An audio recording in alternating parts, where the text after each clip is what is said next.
Assalamualaikum warahmatullahi wabarakatuh. Kami dari kelompok satu, di sini kami akan membahas tentang perkembangan demokrasi pada masa Belanda dan Jepang.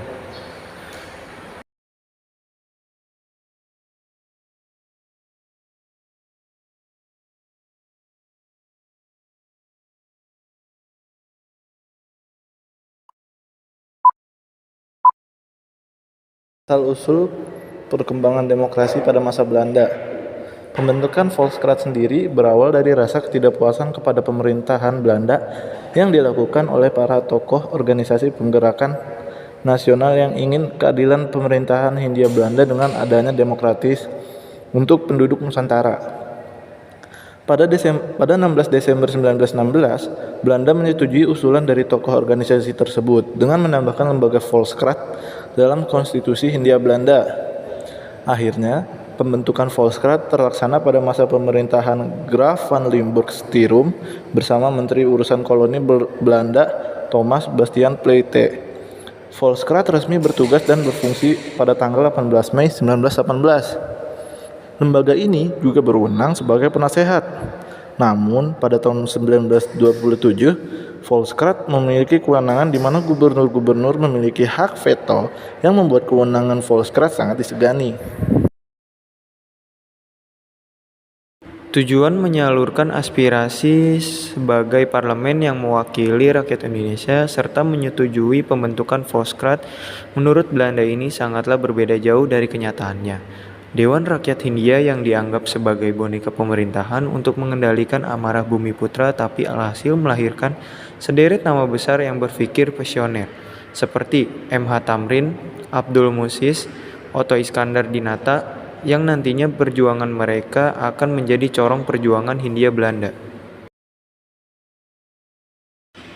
Anggota Volksraad terdiri dari 1 orang ketua dan 38 orang anggota, 15 pribumi, dan 23 mewakili Eropa dan Timur, yang merupakan wadah tokoh Indonesia untuk menyuarakan aksinya.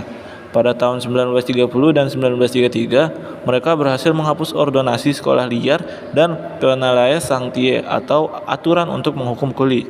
Yang pertama ada HOS Cokroaminoto, yang kedua Haji Agus Salim, yang ketiga Hoi Kan, yang keempat Kou Kim An, Majur de Cinezen, yang kelima Abdul Muiz, yang keenam Sutarjo Kartohadi Kusumo, yang ketujuh Loa Sekhye, yang ke-8 Mas Abu Kasan Atmo Dirono, yang ke-9 Muhammad Husni Tamrin, yang ke-10 Wiranata Kusuma V, yang ke-11 Otto Iskandar Dinata, yang ke-12 Jahja Datu Kajo, yang ke-13 Dr. Rajiman Widyo Diningrat, yang ke-14 RMAA Kusumo Utoyo.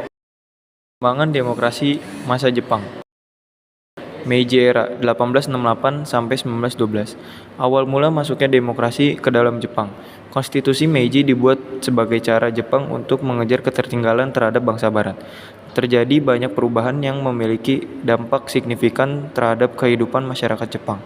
Konstitusi Meiji memperkenalkan diet, yaitu institusi legislatif Jepang bicameral yang terdiri atas House of Peers dan House of Representatives.